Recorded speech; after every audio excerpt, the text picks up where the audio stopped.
Hi there. Tonight, we're going to have the great privilege of being able to open an original 1986 Donruss The Rookies set. This is, well, it's hard to put it into words really to explain what it was like as a kid when I first started collecting baseball cards in 1989, how unobtainable the rookie cards from these years, the 1986 rookies.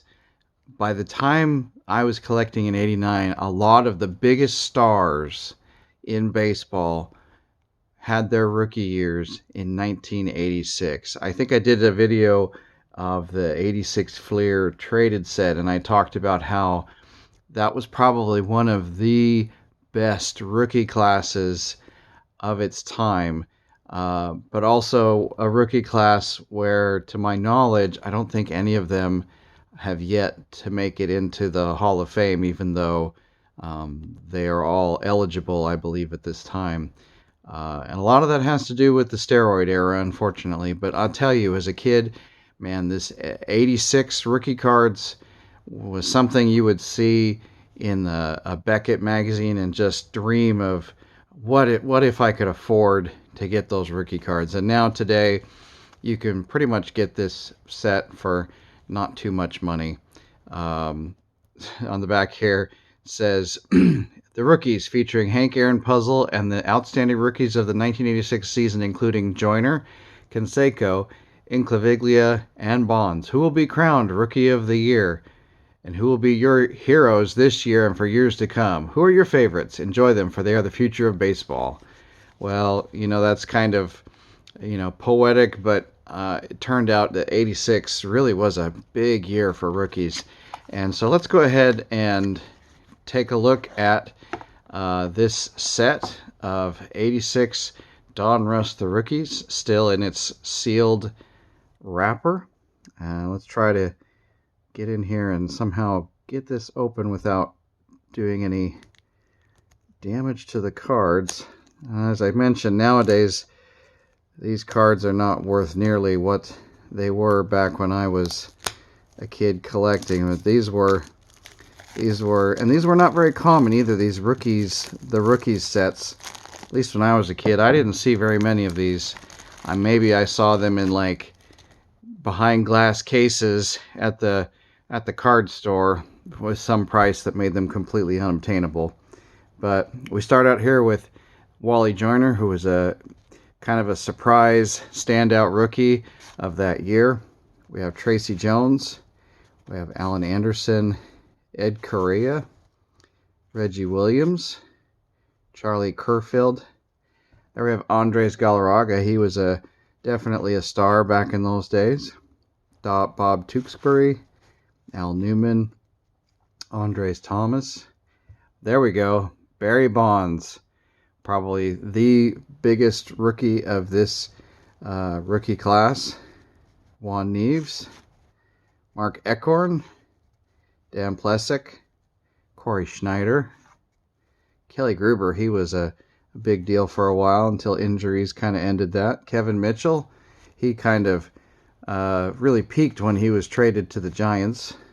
Steve Lombardozzi, Mitch Williams, John Cerruti, Todd Worrell. Now, he turns out to be the National League Rookie of the Year in '86.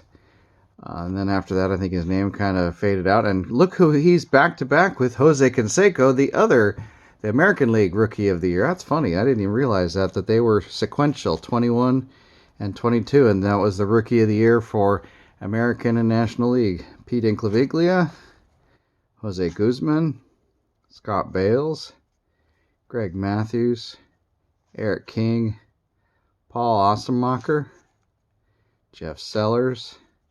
There's Bobby Bonilla. He got quickly traded to the Pirates and then became a pretty big player. Doug Drabeck.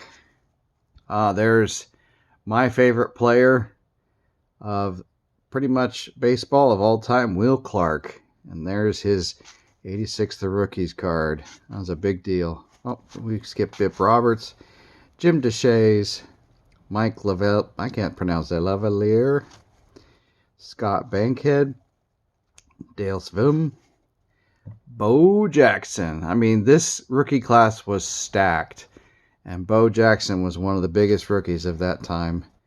Robbie Thompson, Eric Plunk, Bill Bathe, John Kruk, another significant player of that generation, Andy Allenson, Mark Portugal, Dandy Tartable, he was a hot rookie back then, Bob Kipper, Gene Walter, Ray Quinones, Bobby Witt, Bill Moneyham, John Cangalosi, Ruben Sierra, he was definitely a hot rookie and hot player, switch hitter for a while, Bob Woodward, Ed Hearn, Joel McKeon, and we have the checklist card, and then we have the Hank Aaron mini puzzle.